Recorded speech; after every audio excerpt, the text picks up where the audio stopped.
Olá, meus amigos, boa noite. Feliz por mais esta oportunidade de servir. Agradeço à Casa Espírita Capitão Vendramini pelo convite. A nossa fala da noite de hoje tem o título A Lei do Progresso e Nós.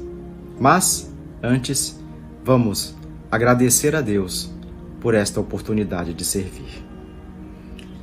Deus nosso Pai, em nome de Jesus, graças te damos, Senhor, por mais esta oportunidade de trabalho bendito.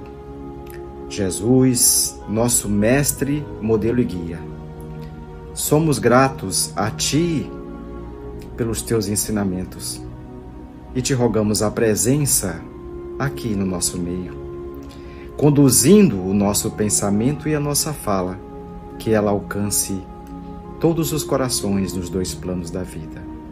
Deus, permite-nos a coragem, inspira-nos a força, a fim de que possamos ter o devido entendimento para cumprirmos as Tuas leis, em especial a lei do progresso, a nosso benefício e para o bem da humanidade.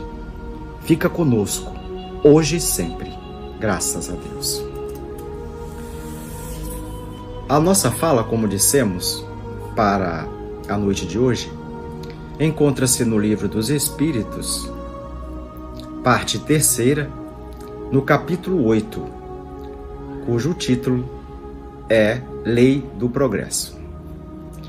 A Lei do Progresso, é bom digamos, é uma das 10 leis morais. A primeira lei moral é a lei de adoração, depois temos a lei do trabalho, a lei de reprodução, lei de conservação, lei de destruição, lei de sociedade, lei do progresso, lei de igualdade, lei de liberdade e, por fim, mas não menos importante, a lei do amor, de justiça e de caridade. As leis naturais, no seu conjunto, traçam para a humanidade o limite das necessidades do homem. Portanto, o homem só é infeliz quando delas se afasta. O ponto de partida de todos nós, com destino ao progresso a que todos estamos destinados, é o estado de natureza, é o estado primitivo, início do progresso intelectual e moral. Portanto, o destino, ou melhor, o progresso é o destino dos homens, pois quis o Criador que o homem não foi concebido para se perpetuar na ignorância, no estado de natureza, próprio dos animais selvagens, mas nós estamos destinados para a angelitude. Até a angelitude, a criatura humana terá que percorrer milhões de anos, como esclarece Hermance Dufour, pela psicografia de Vanderlei Soares de Oliveira, na obra Reforma Íntima sem Martírio. Porém, o homem apenas galgou um degrau nesse processo de transformação dos instintos irracionais na direção da hominalidade e, para tanto, a reencarnação é um fenômeno natural da lei divina, concedida pela misericórdia do Criador a todos os seus filhos para o aperfeiçoamento da humanidade. O homem não pode retrogradar, ou seja, por sua rebeldia ou por seu capricho, recusar-se a evoluir. O homem pode embaraçar este movimento, esta marcha, mas ele não pode detê-la. Também não pode recusá-la e, assim, retrogradar. A lei do progresso está inscrita no íntimo de cada criatura. É uma força viva e, por mais teimoso que seja, a vida sempre o força para a frente, para o progresso. O orador espírita Haroldo Dutra dirá que as coisas, os percalços, as tribulações que os homens têm de enfrentar são atraídas pelo inconsciente dos homens, porque os homens têm necessidade de progredirem.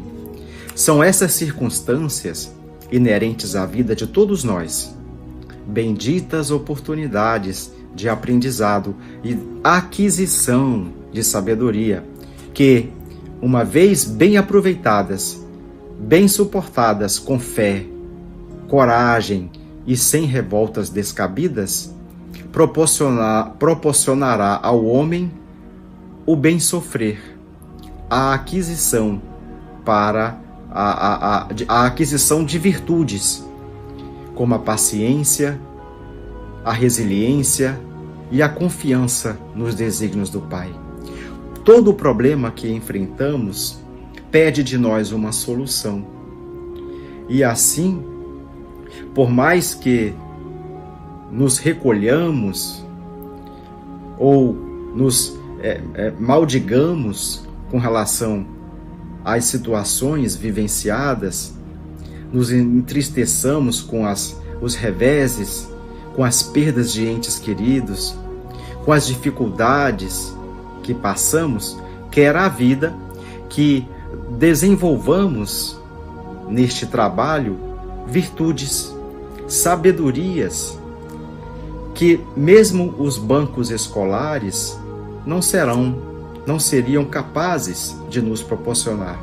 É apenas a vivência, são as coisas próprias da vida que nos oportunizam esse aprendizado e esse enriquecimento pessoal, moral, espiritual para a vida futura, para onde todos nós caminhamos.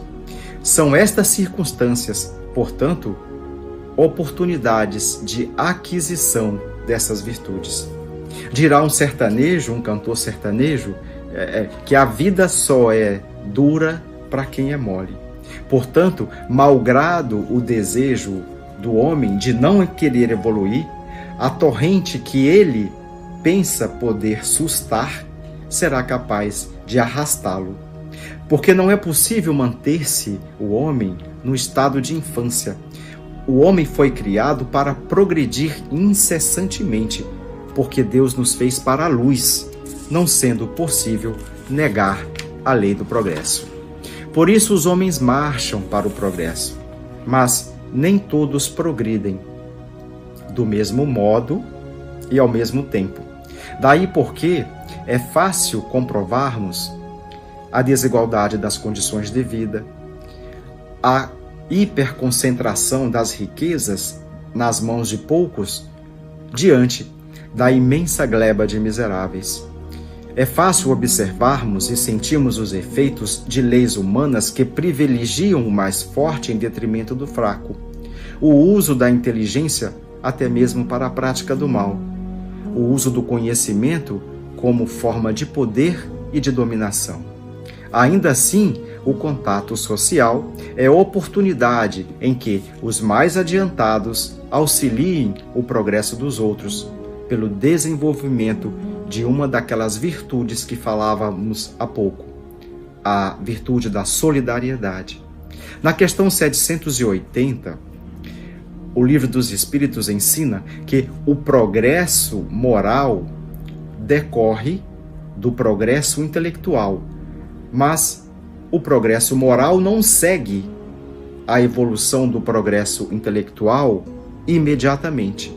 Quer dizer, o progresso intelectual possibilita ao homem distinguir o bem do mal e assim o capacita a escolher, a fortalecer o livre-arbítrio, aumentando assim a responsabilidade por seus atos. Se ocorre que os povos mais instruídos, em alguns casos, também sejam os mais pervertidos, é porque o seu desenvolvimento ainda está incompleto. Moral e inteligência só se equilibrarão com o tempo, no decorrer da esteira evolutiva. Emmanuel, no texto Progresso Face Dupla, que está na obra Recados da Vida, pela psicografia de Chico Xavier, adverte que o homem já realizou maravilhas no chamado progresso por fora. É assim que o homem faz turismo no espaço, já visitou Marte, pisou a Lua, mas tem dificuldade de se dirigir, de caminhar para perdoar desafetos próximos. O homem deseja a paz para todos, mas está sempre disposto a sustentar conflitos. Mantém centenas, milhares de amigos virtuais, mas a solidão ainda é um flagelo constante para a humanidade. E por fim, Emmanuel dirá: a face dupla do progresso entre os homens se dá por fora através da expressão de prodígios de inteligência. Por dentro, terá ódio e egoísmo, que só a vivência nos ensinamentos de Jesus Cristo conseguirá curar. O progresso por fora, portanto, é incompleto. O homem apenas galgará a completude deste processo evolutivo quando houver desenvolvido o senso moral. Até aqui, nós nos desenvolvemos em instrução, no intelecto, buscando a melhoria das condições gerais.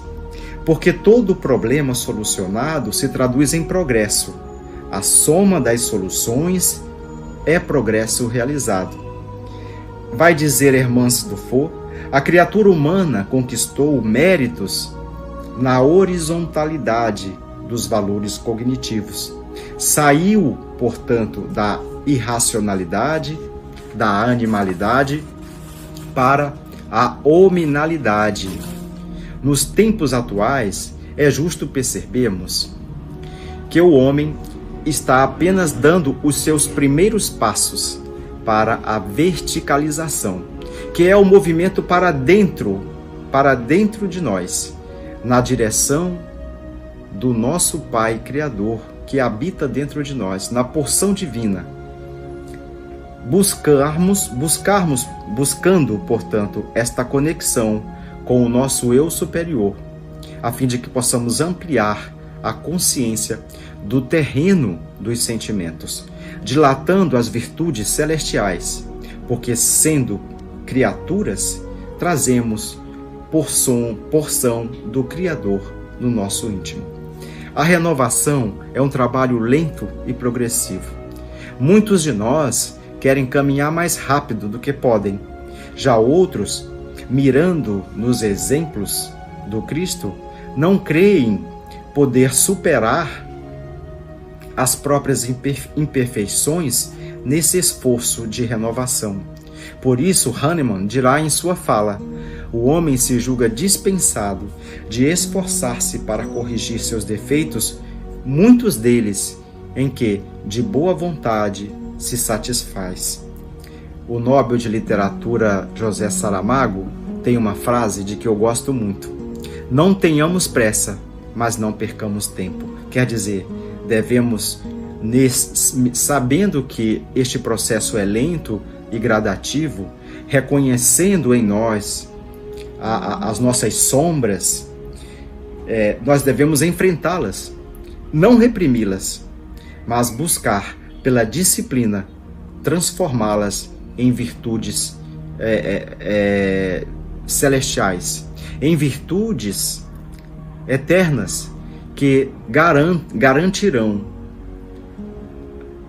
na sua construção hoje, na sua prática hoje, uma vida mais venturosa, uma vida futura mais venturosa. De certo, a nenhum de nós será pedido mais do que possamos dar. Reconhece-se, portanto, o verdadeiro espírita não como um santo, não como um anjo, mas pelo seu esforço renovado de renovação moral, como nos ensina o Evangelho segundo o Espiritismo. Embora saídos da animalidade, do estado de natureza próprio dos animais selvagens, dos instintos, na direção da civilização, ainda somos muito vacilantes no esforço urgente de toda hora. Porque se quisermos um futuro feliz, nós temos de fazer por merecê-lo já, agora. Se somos escravos do ontem, também somos senhores do nosso amanhã, nos ensinam os nobres guias.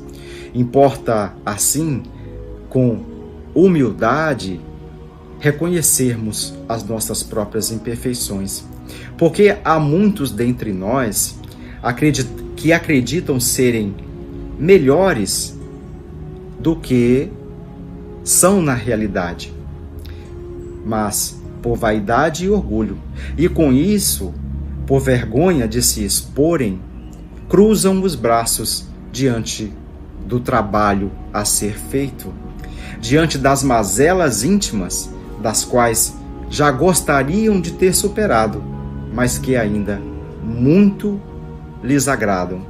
Então, as criaturas vivenciam um martírio, um suplício, um grande conflito que se estabelece no íntimo psíquico de cada um. E vivem aquele dilema: o que devo fazer? O que quero fazer? E o que já é possível que eu faça? Admitamos que há espíritas no nosso meio ainda com instintos animalescos muito incrustados, que querem ser anjos do dia para a noite. Outros, não obstante a larga soma de conquistas, acham-se incapacitados, que os fazem se sentir vermes rastejantes nas estradas da vida. E o resultado disso é o martírio, o sentimento de menos-valia. Portanto, importa-nos conscientizar em que estágio evolutivo nos encontramos, porque, sem saber onde estamos, caminhamos para lugar algum. Ainda escutando os nobres guias, avançamos na arte de pensar, depois de milhões de anos vividos na irracionalidade, mas não teremos o direito de nos dizer povos civilizados totalmente, enquanto não banirmos os vícios de nossa sociedade, quais sejam o orgulho e o egoísmo.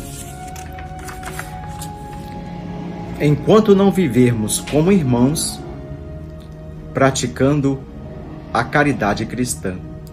Até lá, de acordo com a questão 793 de O Livro dos Espíritos, mesmo com todo o desenvolvimento intelectual alcançado, somos apenas povos esclarecidos. Temos percorrido o primeiro degrau da civilização. Falta-nos, portanto, o desenvolvimento moral, conforme as virtudes morais do Espírito, de acordo com a lei de amor, de justiça e de caridade, nesse movimento para dentro de nós, ampliarmos a porção divina que cada um de nós carrega em si, inaugurando a era dos sentimentos.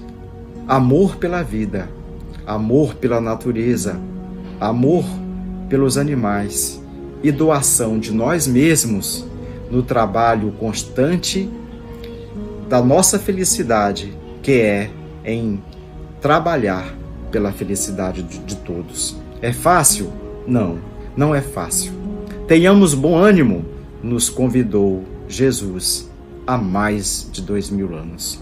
Por isso, o progresso a que todos estamos destinados é serviço gradativo para consolidarmos as virtudes celestiais. Sim, ainda é difícil seguir os exemplos, os passos do Cristo, mas a disciplina antecede a espontaneidade das boas ações e exige de nossa parte um trabalho constante. Hermance Dufour dirá que mudança interior não deve ser vista como repressão das nossas sombras, mas nos conscientizarmos delas já é parte, já é uma etapa do processo vencido. Trabalharmos pela outra etapa é tarefa de agora, aprendendo a fazer luz em nós, ao invés de martírio. A questão 785, Kardec indaga qual o maior obstáculo ao progresso, e o Espírito responde: é o egoísmo e o orgulho.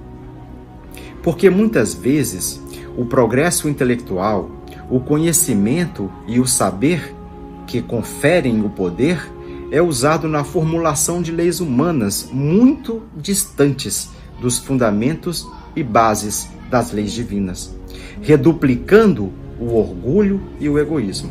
Por isso, no momento em que a lei de Deus servir de base à lei dos homens, os povos praticarão entre si a caridade, porque nenhum indivíduo viverá às custas dos sacrifícios dos outros e os homens viverão felizes.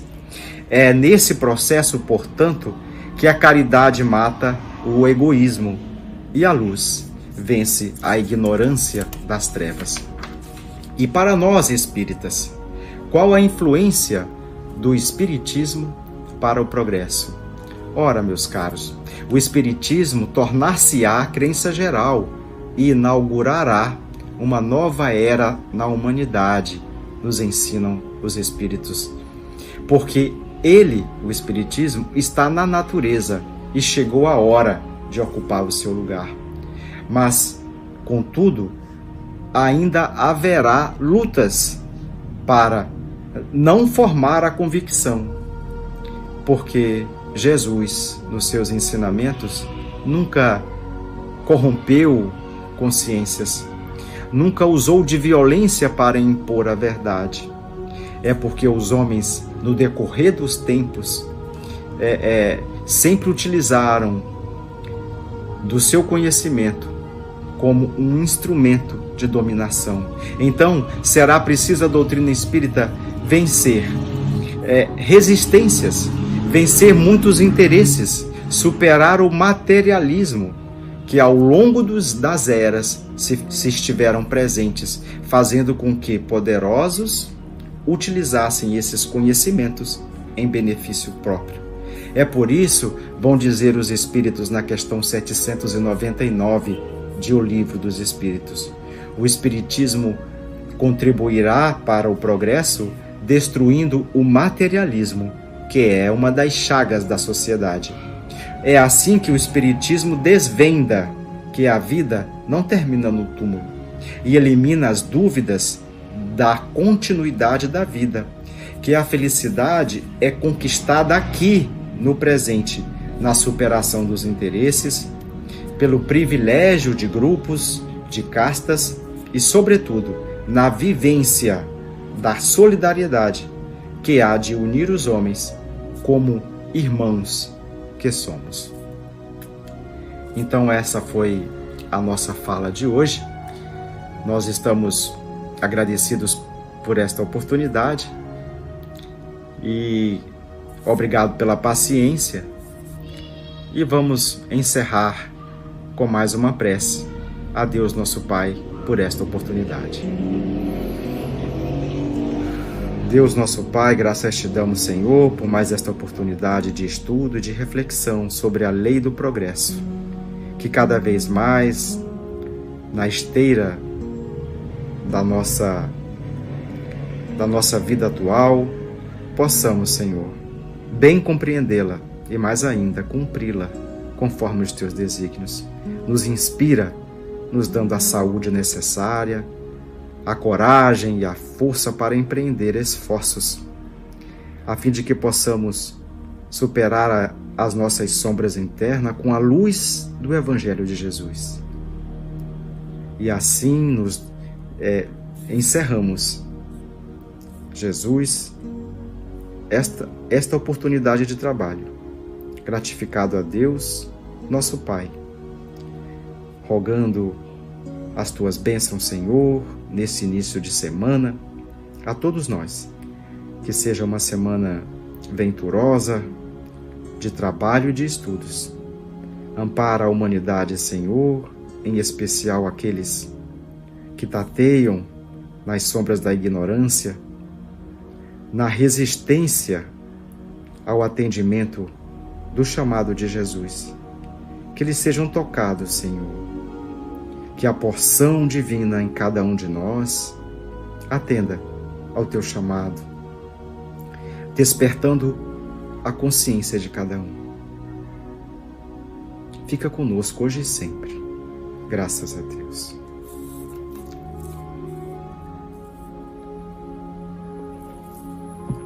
Boa noite a todos.